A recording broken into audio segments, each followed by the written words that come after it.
Putting together today's guest lineup, and I'm on my way to the studio, and I just picked the phone up or text Grayson. I said, hey, can you just jump on and kind of review the weekend? And we were, of course, going to discuss Austin Novosad and the quarterback at Dripping Springs. And then pop.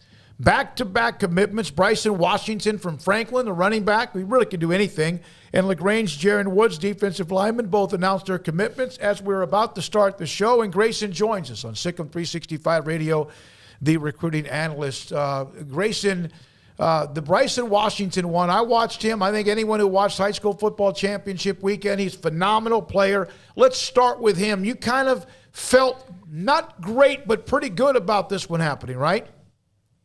Yeah, guys, I actually had a prediction in last night that I felt like there was a great chance that Bryson Washington was going to flip his commitment from SMU to Baylor. Now, I would say that the timeline was a little bit in the air, I would say. I didn't know if it was going to happen immediately after the visit or if it was going to be something that would drag on a little while. And the main reason for it was, guys, because he had just committed to SMU on June 12th. He had just finished the official visit there, committed to SMU, but then Baylor offered and was able to get him on an official visit immediately, really, after they were able to offer. And honestly, guys, the biggest distinction here between Baylor and SMU, besides, Baylor obviously being a Power 5, that's a big deal, and Bryson loves Baylor as well, has been to a ton of games, had a lot of interest in Baylor. The offer just hadn't came for a long time. But SMU wanted him as an athlete, linebacker, probably is likely what he was going to play, whereas Baylor went all in with running back. So I think that's where Bryson is likely going to start his career at Baylor. And if you watch his film, I mean, he's done a lot of running and a lot of scoring touchdowns. He's racked up a lot of yards. He's been the overall MVP of his district 2 years in a row. And like I said, the rushing part of it. 2,856 yards and 39 touchdowns on just 215 carries over the last 2 years. He's a sensational player, and I know, Smokey, you've mentioned he also gets it done defensively. I mean, he has over 230 tackles over the last 2 years as well. So a very dynamic player, a guy who's just great at football, and also he's going to fit in really well to the culture of Baylor. Grayson also upgrading along the defensive line, or adding more to the defensive line, which is something you mentioned on Friday. They needed to definitely add to this weekend, make sure that they were at least making inroads at that position for 2023. Yeah, adding Jaron Woods, as you mentioned, the LaGrange defensive lineman, 6'4", 265, 270 pounds, somewhere in there. He had offers from, Auburn, Vanderbilt, TCU, Texas, Cal. So a very intriguing prospect. And if you turn on his tape, he's just so long and lanky. And he looks like a guy that just has this enormous ceiling as he continues to grow and gets his body, ready for the college game. He just looks like a guy who could turn into an NFL player. So I really love that pickup for Baylor. And obviously, he wasn't the only defensive lineman on the visit this past weekend, as Colleen Ellis and defensive end Brendan Bett was also on the trip as well. And Baylor obviously landed Woods, and they're in a great position with Brendan Bett right now. So I think this is just the beginning of kind of this momentum that I've been talking about a lot with you guys. Every single week, everyone was asking, when's momentum coming back? And I said, wait till June. June's going to have a lot more storylines, a lot of momentum that will start to build once these guys come on their official visits and the staff is able to get around them and talk to them and get a feel for, kind of the people that they're recruiting. And on the flip side, the recruits are able to get a feel for what kind of people are in that Baylor coaching room.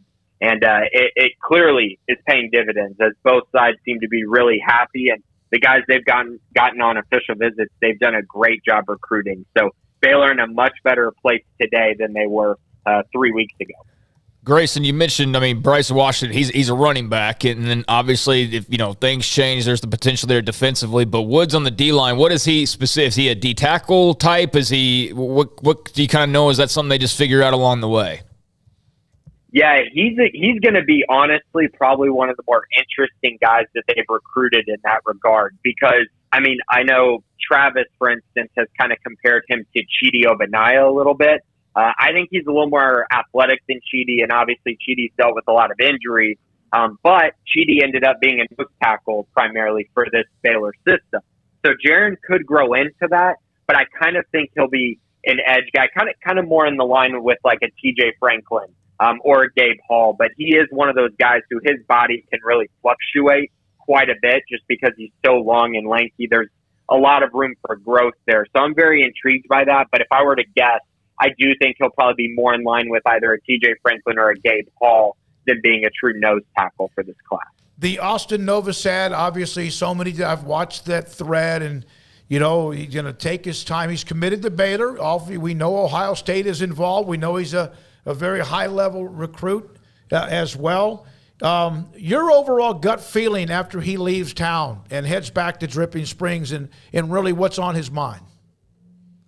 Yeah, I think that the visit was great, first and foremost. So he's had 2 really good official visits back-to-back weekends, with the Ohio State one coming first and the Baylor one this weekend. And, overall, it kind of was the perfect trip. He got to spend a lot of time with Sean Bell, got to spend time with Blake Shapen and Luke Anthony and Apu Ika.